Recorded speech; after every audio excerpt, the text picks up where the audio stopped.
ele parte para o poder da minoria. Por que que a gente acha que a minoria é tão poderosa? Porque a minoria no debate... A gente não acha que ela é A poderosa, minoria a gente não percebe essa A simetria. minoria é muito poderosa, e porque ela tem tanto palco no debate público, se ela é uma minoria. E, teoricamente, a democracia, apesar das pessoas falarem que a democracia é o governo do povo, na prática, a democracia é um governo da maioria. Porém, mesmo num governo da maioria, a minoria se apresenta de uma forma muito forte e coordenando o que a maioria vai fazer.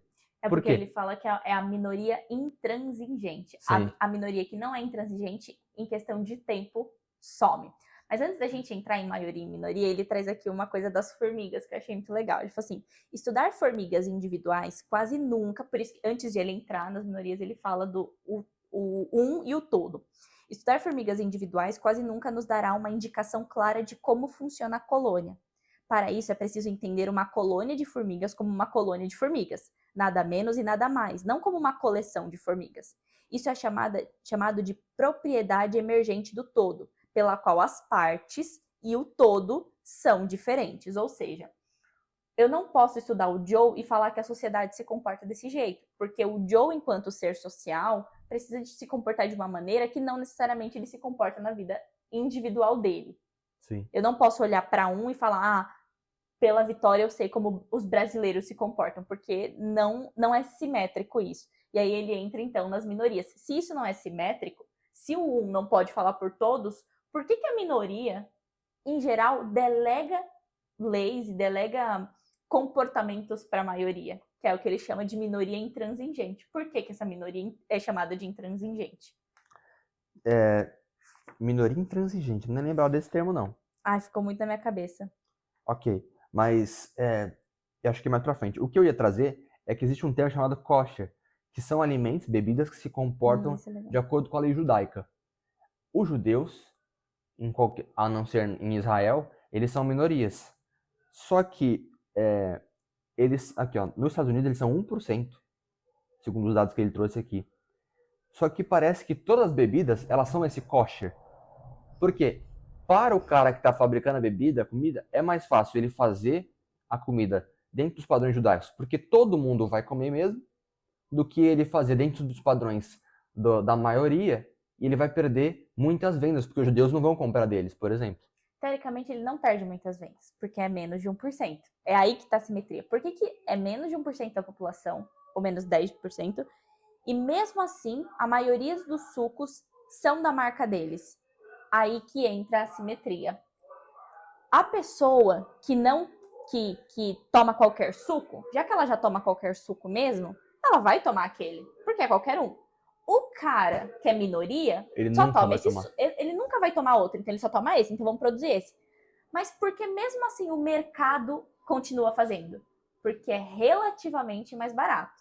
Porque se essa minoria, para produzir esse suco, fosse muito mais caro, o mercado ia falar, o quê? Eu? Não vou nada. Ele que se vire. Agora, como é barato e eu consigo ganhar 10% ou 1% de mais clientes, para mim tanto faz. E ele até fala aqui, ó, seguindo essa premissa, eu acho que aqui fica muito mais claro. Apliquemos essa regra de uma forma mais divertida. Uma pessoa honesta jamais cometerá atos criminosos, mas um criminoso se envolverá prontamente em atos legais. É isso. A pessoa que não toma o suco, que toma suco, vai tomar aquele. Mas o que não toma, precisa daquele específico. Então vamos fazer um que todo mundo toma. E é isso. E aí ele traz isso no criminoso. E aí é por isso... Ai, calma, como é que eu... Que às vezes é tão complexo que às vezes eu me perco na explicação. O criminoso, a pessoa que é ética, ela sempre será ética. Ela nunca será o criminoso. Mas o criminoso poderá ter atos éticos. E essa minoria é o que preocupa. Preocupa? Sim. Eu não achei que ele trouxe preocupação Daqui à minoria. a pouco ele vai começar a falar, ele vai chamar de... Minoria intransigente só... Não preocupa. Não é a minoria que preocupa, no que eu trouxe do que ele falou. Quer dizer, no que eu acho que ele falou. O que preocupa é que tem uma hora que a minoria começa a causar mal à população. Aí essa parte da minoria preocupa, mas não todas as minorias preocupam. Eu não acho que... Eu usei a palavra errada, não é preocupa. Na verdade, é uma assimetria que ele identificou. Por que que a maioria está seguindo as regras da minoria? Porque, às vezes é mais benéfico para o mercado, fica mais barato para o mercado. Ou 2, a minoria tem uma premissa tal que os outros acabam se adaptando para não causar um desconforto universal. Então, para o bem de todos, adequamos a essa minoria. E ele chama de intransigente, pelo amor de Deus, gente, não porque ele não gosta de minorias, porque hoje, se falar um negócio desse, esse canal cai amanhã.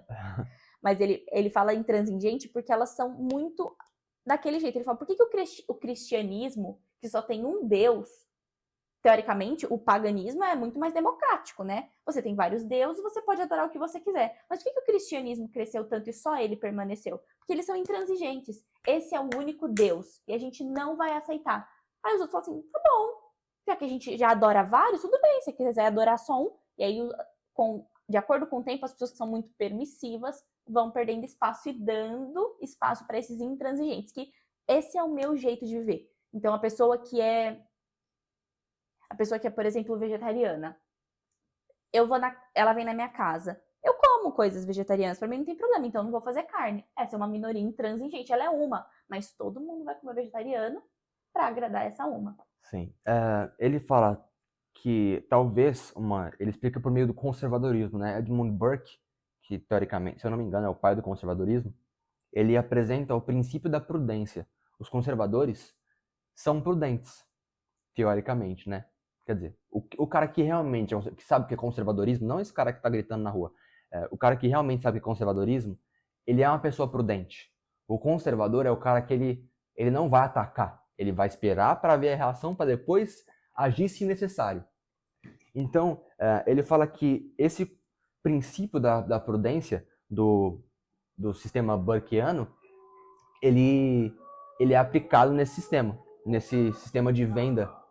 Esperar o tragaço passar. Eu não sei se vai pegar no microfone. Você tá em que parte? Página 96. Ah, obrigada. No Kindle eu vou saber que é a página 96. Ele tá falando sobre criminosos com alergia a amendoim. Figura 1. Tá. Esse da alergia de amendoim é legal também. Então, nesse sistema burkeano, essas empresas, elas utilizam esse princípio da prudência. Então, é mais prudente eu realizar um alimento, uma bebida, que se enquadre nesse tipo de pessoas que vão comer, do que eu fazer algo e poder perder vendas. Então, eles aqui são conservadores nesse sentido. Certo? E aí eles falam, por exemplo, outro sistema. Geralmente, as empresas fazem alimentos sem amendoim, porque o nível de pessoas que têm alergia a amendoim é muito maior do que parece. E às vezes as pessoas só descobrem que tem alergia quando elas ingerem um alimento e passam mal. E alergia, tipo, essa galera que tem alergia a amendoim, tipo, fecha a glote, Exato. É um negócio bizarro. Eu esqueci, ele usa um termo para isso também.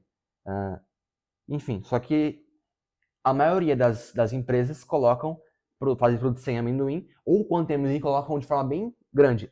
Contém propriedades de amendoim aqui para as pessoas não comerem. Mas ele fala, olha uma outra assimetria, que ele até trata como injustiça. Na escola, lá pelo menos na região dele, as crianças não podem comer nada com amendoim, porque eles não vão se expor ao risco de ter uma criança que tem alergia a amendoim e possa ter um problema. Então, o que eles fazem?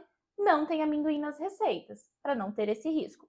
Porque se uma criança passar mal, a repercussão disso é tal que gera muitos malefícios à imagem da escola. Os pais não confiarão mais na escola. Ele fala, olha o poder dessa uma criança que tem a possibilidade de aparecer. A todas as outras que podem gostar de amendoim deixarão de comer em prol dessa uma que tem um risco muito grande. E o risco dessa uma é tão grande que leva ao risco da ruína dessa escola. Então, essas são as assimetrias que muitas vezes a gente não identifica na sociedade.